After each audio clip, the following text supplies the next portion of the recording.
Hello everyone, my name is Sindel. Today we are going to be sewing the Pipit Loungewear Set by Common Stitch. Hello, welcome to part 2. I didn't know this was going to be part 2, but it's 2 parts. So the first part is the shorts and the second part is the shirt.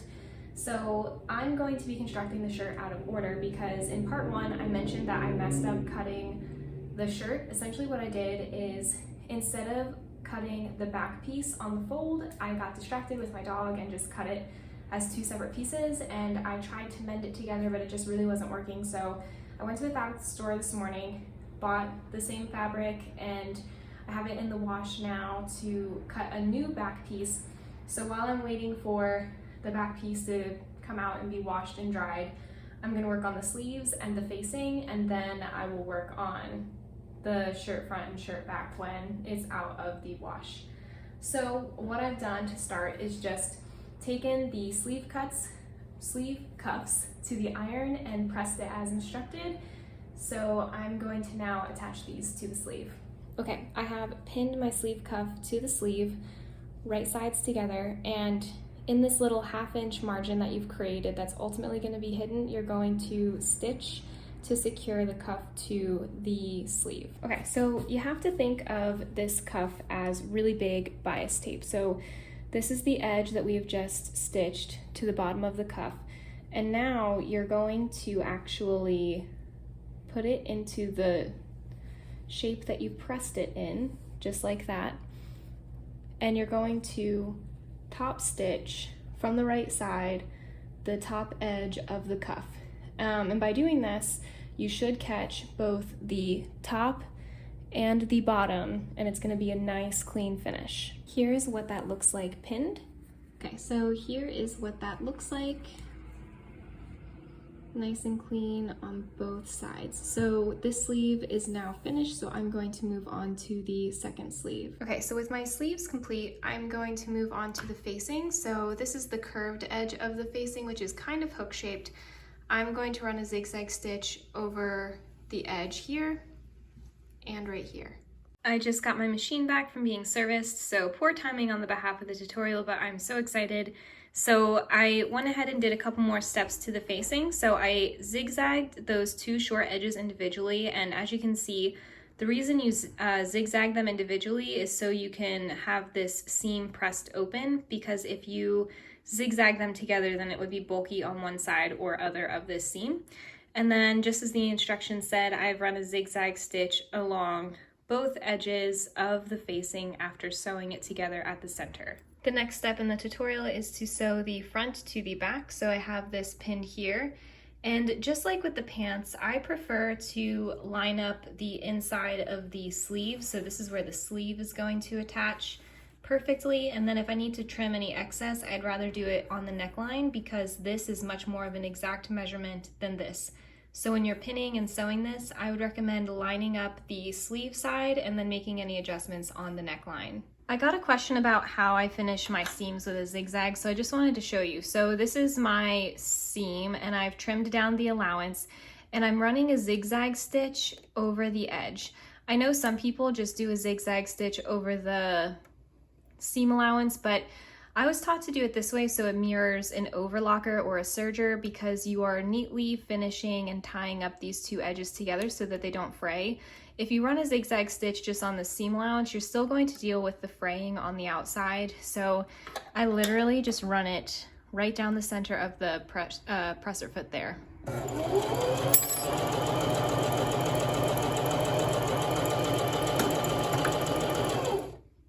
And that's it. Okay, so the next thing we're going to do is pin the facing to the shirt. So this is the shirt back and these are the shirt fronts. And what you're gonna do is align the center of the neck facing with the center back of the shirt. And then you're going to align the rest of the facing, and in an ideal world, the corners of both of the fronts are gonna line up perfectly, which it looks like they're going to here. If they're a little bit short or over, line it up as best as possible with this being centered. And then when you understitch it, it'll hide it anyway. So if you're slightly off in one direction or another, don't stress too much, it'll even out in the next step. All right, I just wanted to show you what I mean here. So I lined up the center back of the facing and the center back of the shirt. And then if you look at the front, I have a tiny bit of excess on both sides of the shirt fronts that extends beyond the facing. That's okay. And the next step, we're gonna understitch and we'll be able to trim that away and it won't make a difference. This will change the fit slightly, but you don't wanna try to stretch this over to the edge because things are gonna get all crooked and weird. So it's better just to have it slightly misaligned and straight than to try to make it weird and stretched. Okay, so now that the facing is attached to the shirt front, you can kind of see what's going on here. If I flip this just like that, this is going to be the button placket. So where your buttons attach and your buttonholes go. So this facing adds stability and it also makes the neckline lay flat. So what you're going to do next to make that super crisp is press your seam allowance over toward the facing, and then you're going to run a stitch tacking the seam allowance to the facing. It'll be pretty close, but not on top of your original seam line. And this seam should not be visible from the front of the shirt, but will be visible along the edge of the facing. Okay, so this is the moment I think it really starts to look like a shirt. The facing is now attached to the shirt and it is understitched, so it should look something like this. Don't worry if your stitching isn't perfect. Nobody is ever going to see this understitching. It's just so that everything lays nice and crisp and flat. And I do cut the corner at a 45-degree angle on the seam allowance before turning it to get this extra crispy too. Okie dokie, so now we are attaching the sleeve to the shirt. So you're going to want to look for the side that has the 2 notches or 2 lines, however you decided to denote that. That is going to be the back of your sleeve. You're going to notice that the slope on the back is longer than the slope on the front. That is to give your shoulder blade room to move. So it is important, and sleeves are directional, to match your notches. And what you're going to do is a little bit tricky because you are matching inverse curves, but this is the shirt front, this is the shirt back, and you're going to pin it, well, you would pin it wrong sides together. I realize I've grabbed the wrong sleeve for this demonstration. We're gonna roll with it and I'll pin it appropriately, but you're just going to pin it lining up those notches and, oh no, this is the right sleeve to the, okay, so if we went right sides together here, you would line up the corner of the sleeve with the corner of the shirt, and then you would match your notches right there and just pin it, and then we'll sew it together.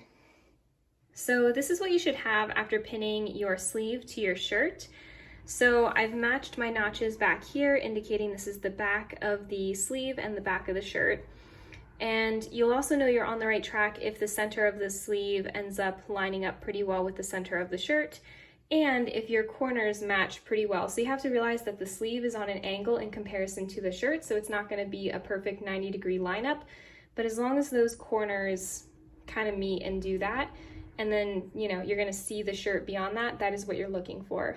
My absolute best piece of advice I have for sleeves is obviously just to use a heck ton of pins.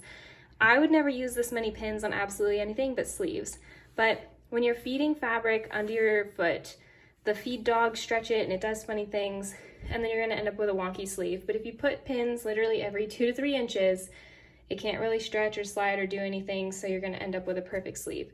So use lots of pins and take your time, and it's going to come out beautiful. All right, so I've just taken my shirt off of my machine and put it on my dress form to take a good look at it.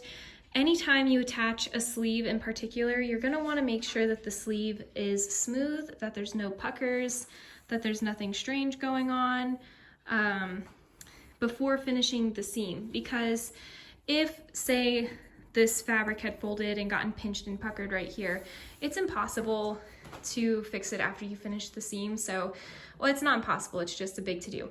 So just make sure that you check your seams, particularly your sleeves, after you put them in before finishing the seam. We have been joined by the supervisor. Are you the supervisor? Are you the supervisor? He's very supervisor. He's me. Okay, that's Newt. Newt's the supervisor. He's the best. Okay, so now we're going to, hey bun. All right, we're gonna stretch on the project. So I have now attached both of my sleeves, and I have finished both of the seams. And so we are going to now sew the shirt closed. And how we're going to do this is just by folding it in half and we're gonna line up the seam where we attached the sleeve to the shirt. So I would start pinning there, line that up perfectly, and then pin along this sleeve and pin along the side seam of the shirt.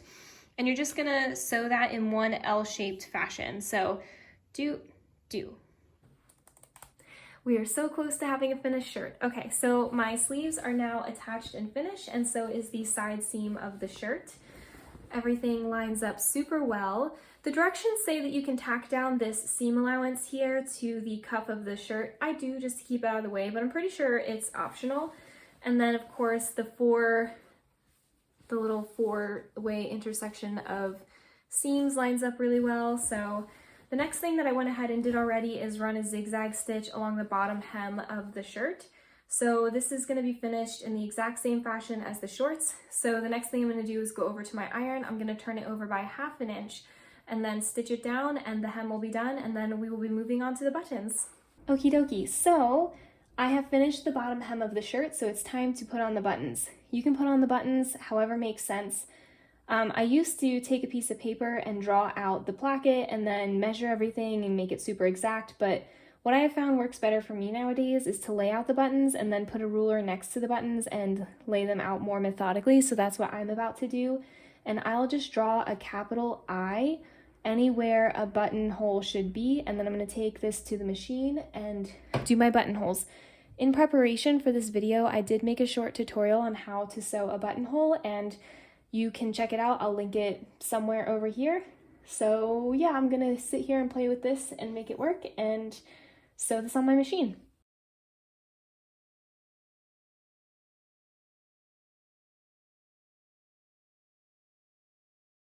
I'm always still super impressed when buttonholes come out perfectly, and honestly, these ones came out pretty perfect. I'm really happy about this. So I'm going to cut these open and then work on putting buttons on the other side. A really cool feature of having the button facing means that you can have a really clean button finish. So I just have the stitches here and the button here, but I've hidden all of the knots and things under the facing so that no one's going to be able to see them. So whenever I start a buttonhole, I have my buttonholes marked here with a blue heat erasable pen. I simply, with my thread which has the knot, come up from underneath, and I only am working on the front of the shirt here, not the facing, which is in my hand. And then the knot is on the underside of the fabric. Then I close the facing like I want it to sit with the button, and I make a stitch through both layers.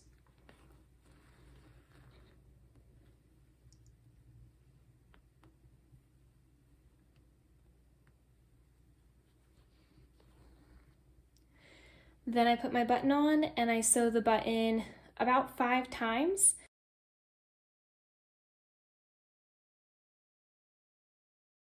Okay, so that's the 5th time I've gone through the button. So now I'm going to go through both layers again